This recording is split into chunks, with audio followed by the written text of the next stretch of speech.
Trade talks are intensifying for the Toronto Blue Jays, not necessarily between two teams, but the rumors themselves are really heating up. And whether it's for Luis Robert, for Vladimir Guerrero Jr., remains to be seen because the Jays don't know which direction they're going in. Are they going to sell? Are they going to buy at this year's deadline? We'll break that down and much more in this episode of Jays Digest.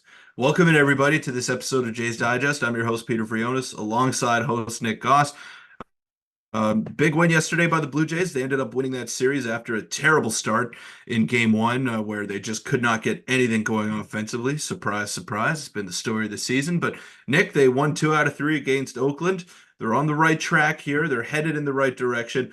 But what's going to be the approach come deadline time? Because they're not far away from a wild card spot, but we've seen how the Jays season has played out once they've snuck into the playoffs. They just don't really do well in that two-game format. And of course, you got to give yourself a chance. You got to get in and then hope you get hot once you get in. But that's been the moniker the past couple of years.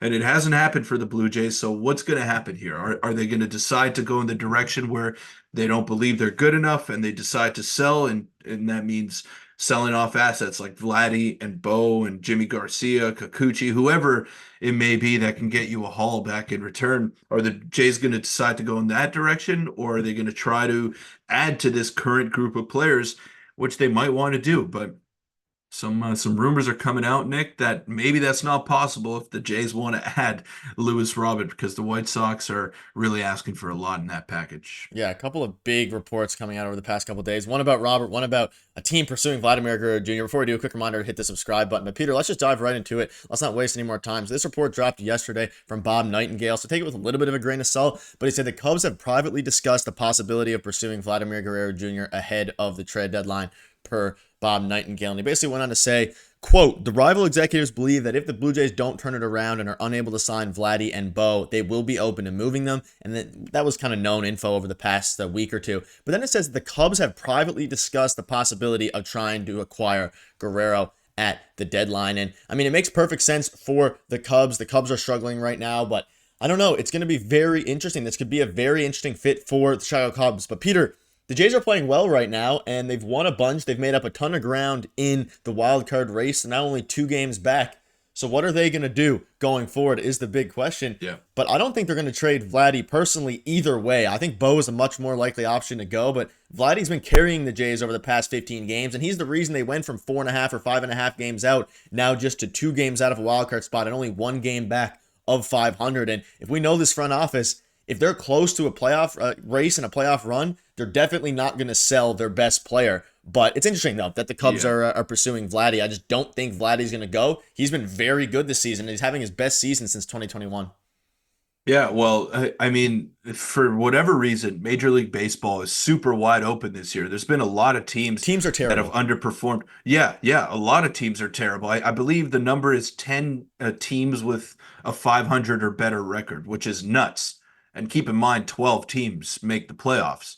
So that means 2 teams right now that are under 500 are in a position to make the playoffs. So let's take a look at the Cubs here, a team that was rumored in for Vladdy. They're in the 3rd wild card spot. They're 32 and 34. I mean, you could say that they're out of it and that they're underperforming, but they get a player like that, then maybe that vaults them into the number 1 wild card spot. We know the Braves are at the top of that wild card race. They don't have Acuna. Spencer Strider is out for the year. So it's been pretty rough in the National League for a lot of teams that were expected to do better. And then you look at the American League, the Blue Jays are 1 game under 500. They're 2 games out of a wild card spot. Minnesota is starting to slip, and they're occupying that final wild card spot. So, I mean, it could go in either direction right here. I know we've been pretty bleak on the channel in the past couple of weeks, and I'll take the blame for that. I've been the more negative one out of the 2 of us, Nick. But yeah, they're not out of it. And it seems like they're out of it because they've been playing so poorly, but they're not. And there's a lot of teams that have been playing poorly around Major League Baseball. So I guess the report that came out a couple of weeks ago saying that they would know by the trade deadline what their direction is, that's true because right Yeah. now it's a mixed bag. We don't know what to expect. We don't know where this team is going to be at the end of July, at the beginning of August. It's just too hard to predict because the season has seen so many different wrinkles and stuff like that. So yeah, we got to wait. We got to wait about another month before we can ramp up these conversations.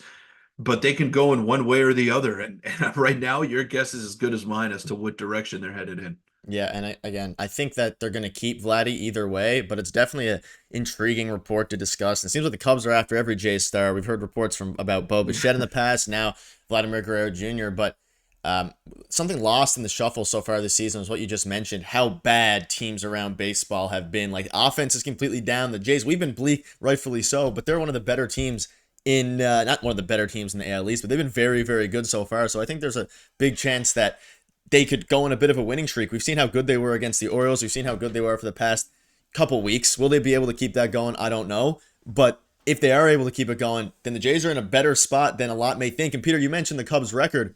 They have a better record than the Cubs, who are pursuing Vladimir Guerrero Jr. So if the Jays keep going, why would they trade Vladdy? That is the biggest question. And I don't think they will either way.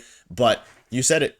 It's wide open. The whole league is wide open. Everywhere in baseball. There's really only like 3 or 4 good teams this year around, or at least in the AL and around baseball. Like, there's not that many great teams. Jays aren't one of them right now, but they have the time to turn it around. If their offense gets going, we've seen what happens when Vladdy gets going. Vladdy got hot. They took 2 from Baltimore. They obviously just won the series against Oakland, and now a big series against the Brewers this weekend, or this week, sir. He has that kind of impact on a lineup, and we've seen it before. When he does go through these hot stretches, he can carry a lineup offensively, and he has been doing that for the better part of a few weeks here. So he's got to sustain that if the Blue Jays want to be in the mix when it's all said and done. Because yeah, they just took 2 out of 3 against Oakland, but the real test starts tonight against the Milwaukee Brewers.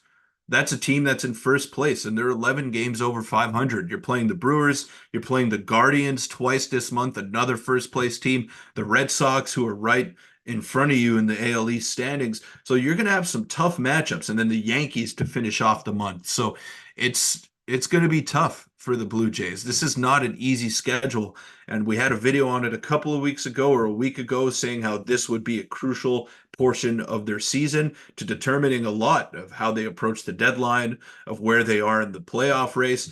This is going to determine a lot for the Toronto Blue Jays this next couple of weeks here, how they perform, because they're not playing any crap teams in the next couple of weeks. They're going to be facing the Brewers, the Guardians, the Yankees. I think the Orioles are mixed in there again one more time. It's going to be tough, man. It's going to be a lot of close ball games, and the Jays got to be up to the task.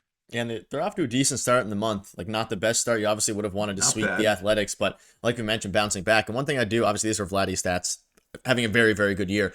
But I do want to throw this in, just quickly mention it, Peter. If the Jays are looking to acquire any team for that matter, Luis Robert, they're seeking a package similar to what the Padres gave up for Juan Soto at the 22 deadline. And Peter, you messaged me about this off camera. I mean, I don't think the Jays are going to be getting him anyways, but this could almost more so relate to, I mean, if they're asking for this package for Luis Robert, I wonder what the Jays are asking for Vladdy. Obviously, Vladdy's a year or 2 years out from free agency, but I mean, that's an absurd package. Any Jays fans out there who want to trade for Luis Robert, I don't even think the Jays have enough to get that done with their current farm system. No. And I don't think the Jays want to either. I think they'd rather bank on their internal guys. And we're seeing Horwitz come up and already making an impact at second base. He's looked good. And he hasn't looked great, but he's looked good. And I think that with consistent playing time, he'll be good. But yeah, just throwing that out there before I wrap up. Pretty funny report that came out. Pretty nuts, because if we look at the package that the Padres got in return, or gave up to get Juan Soto, it was Mackenzie Gore, it was CJ Abrams. Like, those are already big leaguers right now that are contributing, and that are pretty good big leaguers at that. I know Abrams has struggled a little bit, but Mackenzie Gore is one of the premier lefty starters in the game today. So that's a lot to give up for what was 2.5 years of control of Juan Soto, which is basically what you're getting, or maybe 3.5 years of control with Luis Robert. So they're not the same player. Robert is not as good as Juan Soto, not even close. Doesn't stay healthy like Juan Soto does. So that's a delusional ask if it's true from the Chicago White Sox. And no, the Jays wouldn't have enough, but they're going to have to come down from that asking price, because there's no way that any team in Major League Baseball is going to pay that much for an injury-prone star who isn't as good as Juan Soto. It just doesn't make sense. I get the years of control, I get the team-friendly contract, but that in itself is not as valuable as what Robert is going to produce on the field. And he hasn't really produced in the past couple of seasons because he's been in and out of the lineup sporadically. So I would stay away if that's what the asking price is. He's a great player, don't get me wrong, but has some red flags in his game and can't stay on the field. Yeah, if he was healthy, it'd probably be a different story. He's had one season where he was really good, put up a 5 WAR, but other than that, he's been pretty off the grid, like you mentioned. So it'll be interesting to see what the Jays do. Not necessarily regarding Luis Robert. I'm curious now to see what the White Sox end up getting for him, because I feel like it might be half the package that they're asking for. But that'll wrap it up. Let us know in the comments what your thoughts are on this. And if you want to check out our video from yesterday, click on your screen now, and we'll see you tomorrow.